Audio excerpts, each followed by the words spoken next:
Hi, and welcome to my presentation about my startup business called Tailored.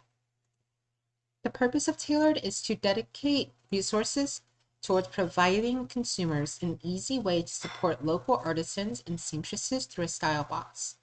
And we can do this because Tailored is an online platform designed to give fashionistas and other fashion consumers an assortment of apparel based on their preferences in a quarterly style box. The main problem that I have identified that led up to the creation of Tailored is that shopping enthusiasts are no longer able to buy clothes from local boutiques because of COVID-19. Likewise, small businesses are losing their customer base as well. Consequently, more than 1 million garment workers, artisans, and costumers have lost their livelihoods. So the solution that Taylor presents is that by creating a marketplace that allows small businesses to co-sign clothes directly to Tailored, we can hopefully support and sustain small businesses across the United States. And there are three benefits for using Tailored. One, we have an easy system for sellers to co-sign up-thrifted or handmade clothes for a desired price. Two, we offer a convenient way for buyers to explore styles and selections. And finally, shoppers will pay a $25 style fee for a box where they can buy what they want. Anything that they do not like, they can send back after 2 weeks. And all of this combined enables the best shopping and selling experience for both sides. So for the market size, total market size is $368 billion. And this figure includes online and in-store shopping.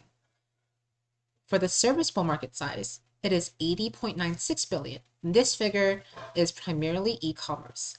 Although 80.96 billion is a fraction of 368 billion, there is enormous potential for growth as the e-commerce industry is quite new and it is expected to grow to 123.3 billion by 2022 and even further after that. An interesting thing to note about this serviceable market is that 69% of shoppers shop online monthly, but 33% of consumers willing to buy clothes every week. But for Tailored, the obtainable market for us is $100 million. So why now? Well, there are two different shopping trends that are happening currently that influence our decision to create Tailored. The first trend is the shopping trend.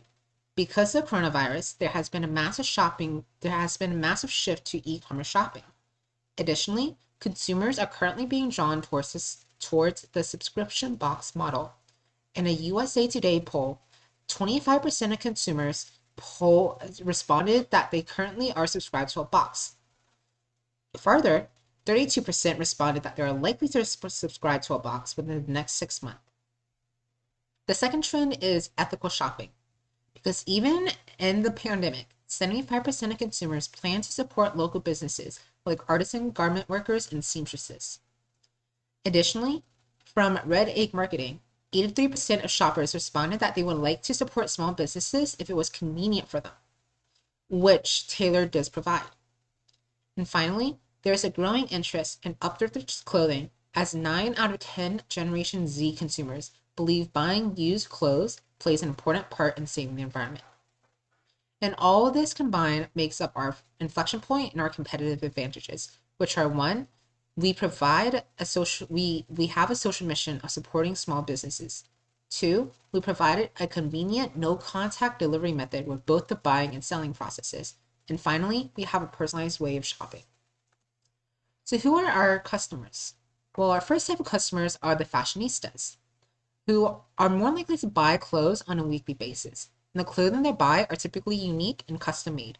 And we believe that Tailored can fit these expectations because we directly source from seamstresses, costumers, and other small-time businesses, ensuring that clothes are unique. Our second type of consumer is the casual consumer, who may not buy clothes every week, but they do like to have a seasonal change of clothes. Additionally, casual consumers are more likely to buy upcycled and thrifted clothing because they are cheaper and more accessible. Again, Taylor believes that because we source from seamstresses, garment workers, and the like, they will also fit the expectation of the casual consumers because they will be particularly drawn to the upcycle portion of our business. And our last segment is the male consumers, who buy just as much clothing as female consumers, but they shop less frequently because they buy things in bulk. Additionally, they are less likely to browse for clothes than female consumers and will typically buy things that they first see. Just like the previous two, I believe that tailored can fit the expectations of male consumers because we provide boxes on a quarterly basis that has maybe 6 to 10 articles of clothing for male consumers to buy. So our competition market. Our first type of competition are the fast fashion department stores like Macy's and JCPenney, who provide a large variety of clothing and they consistently pump out new styles.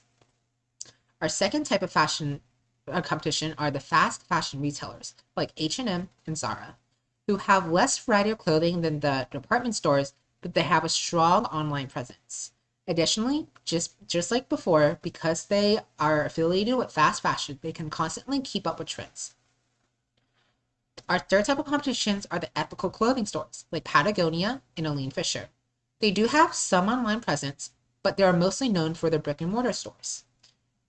In terms of variety, they do not have as much variety as the fast fashion retailers because most of these ethical clothing stores are niche. For example, Patagonia specifically evolves itself in outdoor wear, while Aline Fisher gears towards the white millennial woman. And our last type of competition are style boxes, like Stitch Fix and Trunk Club. They are, unlike before, they are primarily online, and they have a mix of variety because style boxes typically affiliate themselves with both ethical clothing stores and fast fashion brands. However, I believe that Tailored has an advantage over these style boxes because we have both a variety due to buying custom-made clothes from tailors and artisans and garment workers, and we also have the ethical clothing part because we are supporting small businesses. So for our revenue models, we will primarily make money off of flat styling fee and commission on each transaction. So on buyers, there's a flat $25 styling fee that they have to pay for a box.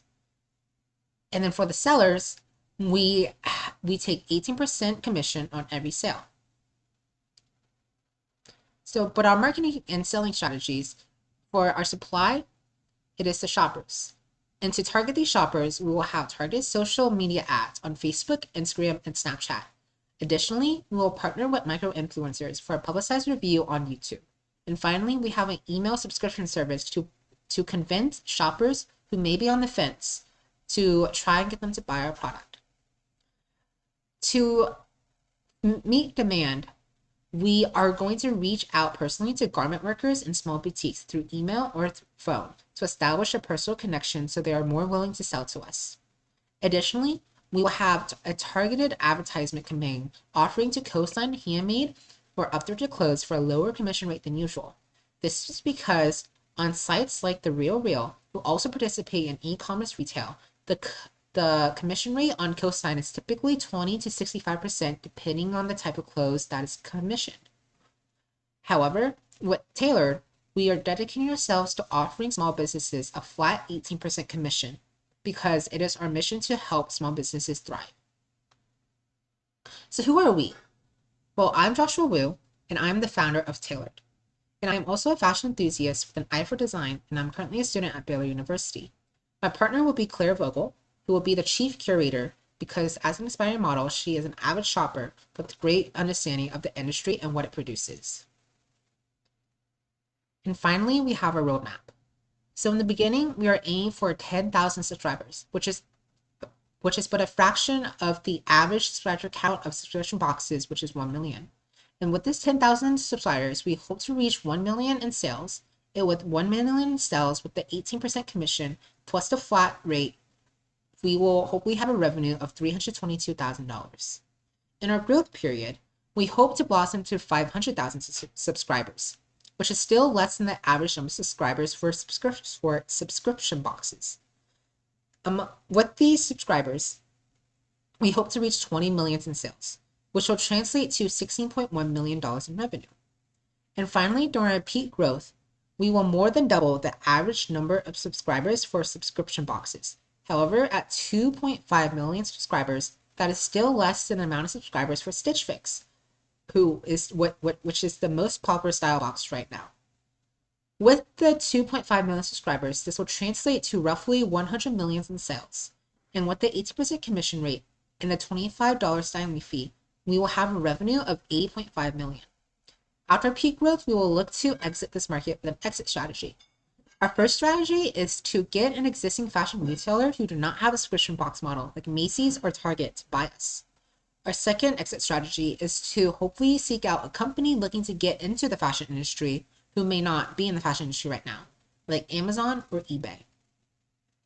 Thank you guys for listening to my presentation, and that is all.